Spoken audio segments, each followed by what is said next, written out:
Good morning, everyone. How are you all doing today? So today I'm talking about self-love.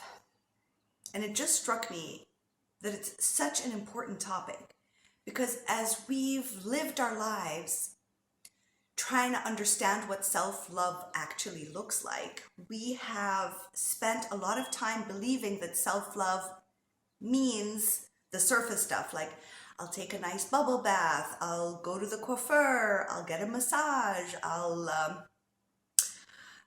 take that walk. That's self-love, but that's an external self-love, which is also great to do. I'm not saying no more baths. No, I'm simply saying that that is one way of looking at self-love, but there are many other folders or areas in which self-love dives even deeper to the true meaning of it.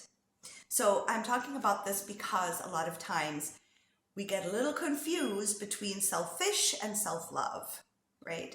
Selfish is where everything is about me. I'm the only one who matters, right? It might look like self-love, but it isn't. It's me, me, me, and it doesn't matter. No one else matters.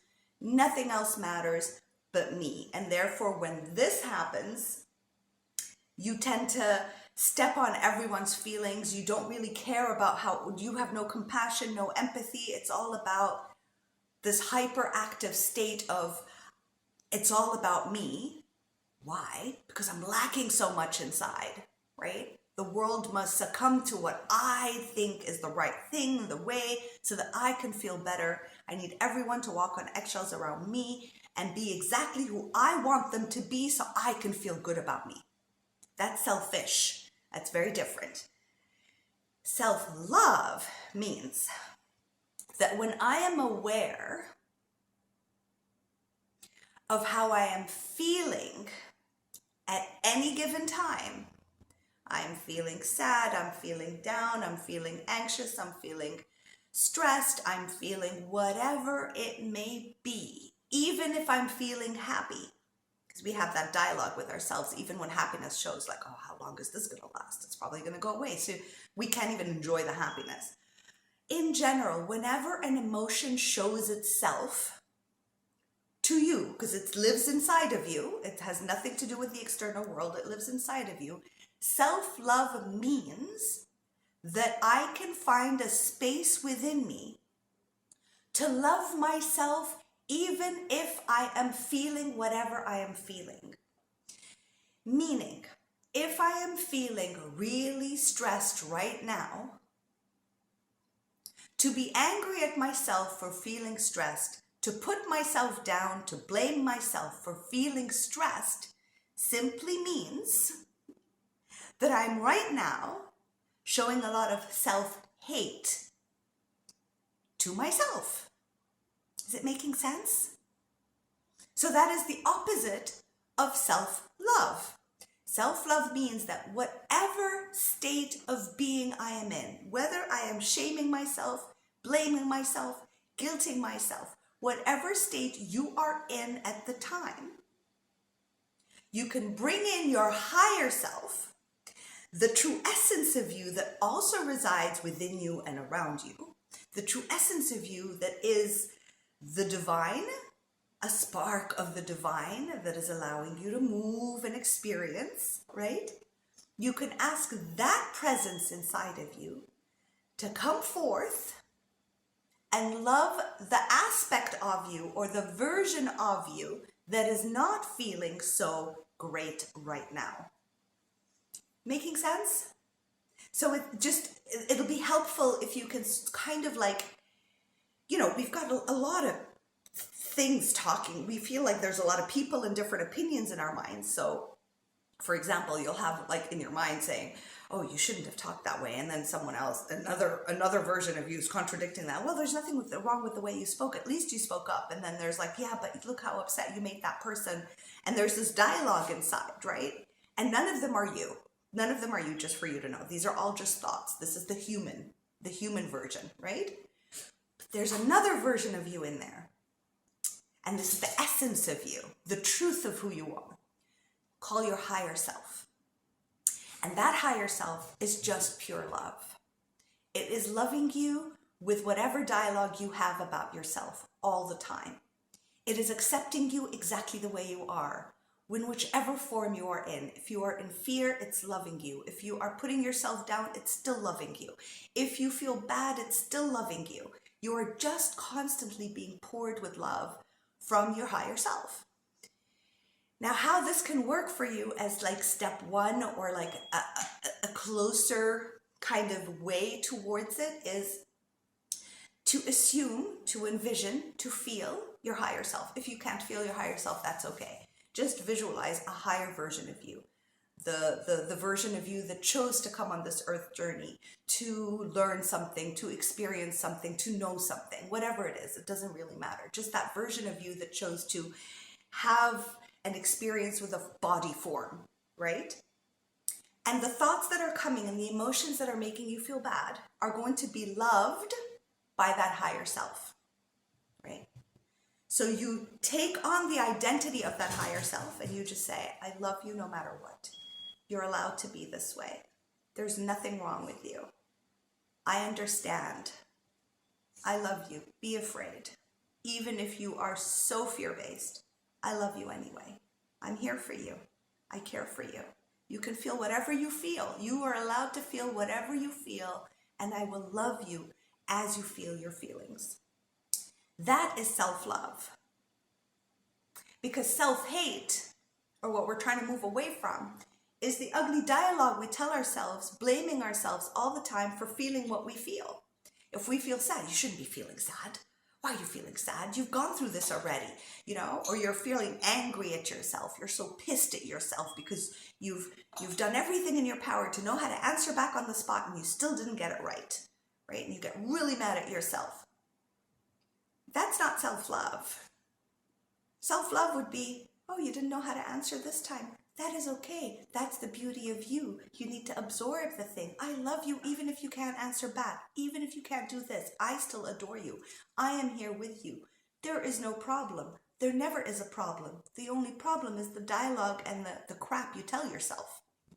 The crap we all tell ourselves. Our brain is constantly either putting us down or making us feel separate from others, like, no, you're great, you're amazing, it's their fault. So there's something always happening. But the higher self, that wisdom side of you, the essence of you, the God spark within you, is always so loving. And so if you can embrace that loving version of you a little bit towards yourself, the way you do it to friends, just towards yourself a little bit more, you will know what self-love actually looks like, because it has nothing to do with anyone outside of you. It has nothing to do with anyone else or circumstances. You can say, I love you, and let's go take a bubble bath. And you take yourself to that bubble bath, let's say. You can still go for that walk because you love yourself enough that this will calm your nervous system. You love yourself enough to take yourself for that walk around the block or in nature. You love yourself enough because you know that this is what your body needs to relax its nervous system, because you love the body. You love this experience.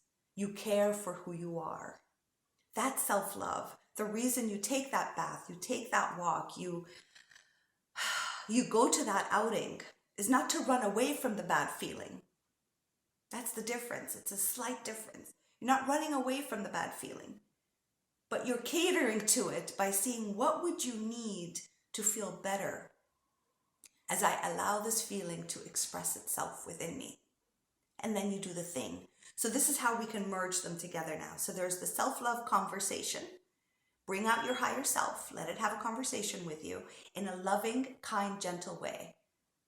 Right? In a loving, kind, gentle way, full of compassion and an adoration of whatever you're experiencing, because being a human is not easy. Right? So you need to be loved and adored through that emotion. Selfish people cannot sit with that emotion in any form, or even say that they're feeling something, because it's always somebody else's fault and they need to control and reprimand somebody else for feeling that way, for making them feel this way.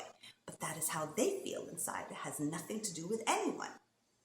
Self-love is where I acknowledge, I am aware of how I'm feeling, and I find it within myself to love me no matter what. Instead of abuse the hell out of me, you should have, what's wrong with you? You're always like this. Oh my God, I thought you got over it, and all that stuff. You're going to say, thank you for these voices. Thank you for these thoughts. These are just thoughts. They're not who I am. I bring in my higher self to love and express. And these thoughts, you're allowed to go live in the light, do whatever you need to do energetically, and just sit and say, I'm allowed to have these feelings. It's okay if I feel this way. There's nothing wrong with the way I feel. I love me no matter what. Even though I feel this way, I'm here for you and I love you. And because I love you, and then you just feel into it. This is how you get in touch with your true essence, your intuition. You ask, like, what would be the best thing for me right now? It could be just watching Netflix. It could be taking a walk. It could be meeting a friend. It could be, what would help me evolve through the experience of this pain I'm feeling? What would help me move forward and not deny how I feel, love how I feel, and I can add an action like bubble bath, painting, walking, meditating, because I love me, not because I'm trying to run away from the feeling. Is it making sense, the self-love? It takes a new way of perceiving life. It takes a new format. So one of the formats is bringing in your higher self, knowing that there is a soul in here, a spirit in here, and this is a spark of God. Another thing that I really, really enjoyed deeply was something that I heard from Bashar that I will offer you today. And it was, I wrote it on the board because I write everything on the board that I need to absorb and become part of my reality. So I am unconsciously constantly receiving whatever I have on my blackboard. And I erase it and I rewrite. And I also have a list of to-do. But anyway, so here, Bashar said so beautifully, circumstances don't matter. There's something to tell yourself. When a circumstance happens, an outside thing happens, somebody's said something, a situation, an occurrence, whatever, you say, circumstances don't matter. This outside world that's provoking my state now in, getting me in a really bad place doesn't matter. What matters, my state of being matters. My state of being matters, means my happiness, my serenity, my peace matters. My state matters regardless of the external world. My state matters because when this state is in fear, in anger, in rage, in a bad place, I freeze. I don't react well. I can't think anymore. Nothing makes sense, right? I'm acting through an emotion that I'm denying to sit with and love. So that I just simply ask that question. My state of being matters. I just say it. My state of being matters. So now that I'm conscious that the circumstance doesn't matter, but my state matters, then you ask your golden question. What state do I prefer to be in? That's the golden question. What state do I prefer to be in? So the one that helps me a lot is I prefer to be at peace. I prefer to be happy. I prefer to be joyous. And just saying the words, because words are magic, right? We're casting spells. Just saying the words, I start to feel different, you know? And it's very important to move your body. Your body, your body, your body. Just move your body. Move your body. Whatever way that makes you feel good as you say this. I prefer to be happy, to be joyous, to be at peace. And just as you move, what happens is you're shifting the energy. You're letting your body know that you are fine with being happy and joyous, even if the circumstance is absolute crap. Your inner world can still be happy and joyous and at peace. So these are two ways that I'm offering you that could have and add value to your well-being, your self-love, your self-value, and going more internal rather than it always being somebody else's fault. And I get it. I mean, there are people out there that really get under your skin, you know? And the reason they do is so that you can just release the feeling inside and allow it to be seen and heard and loved by you. That's their only purpose, right? And wouldn't it be nice to be more present, more aware of self, rather than going around blaming life, blaming people, and going back into not blaming yourself, but loving yourself through it, loving yourself through whatever pain you're in. So I'll leave you with that. And now we only have 6 days left for you to register for From Anxiety to Peace. There's going to be a lot more than what I can offer on these lives because it's more interactive. It's in a contained space. I know the people that are joining. We can interact, ask questions, and there's going to be a lot of energetic modalities in it and releases and fun things that are going to happen and shifts that are going to change. And we're going to do this together. So looking forward for you to join that amazing live group healing, and I'll see you there. Have a beautiful Thursday. I missed Wednesday completely. I was like under the weather a little, and I think there was so much happening that my body needed to rest, which I didn't get much rest, but I needed to rest a little and just be in the sickness for whatever shifts that were actually taking place within my body and within myself. So I love you all dearly. I hope this was helpful. Of course, always press that like or the heart so that I know that I am of benefit, I am of service, I am actually offering something, and that you are interested in what I am actually saying. And please share your insights, your thoughts, your aha moments, and if this made sense to you or not. I love you all dearly. Take care of yourselves. See you Sunday.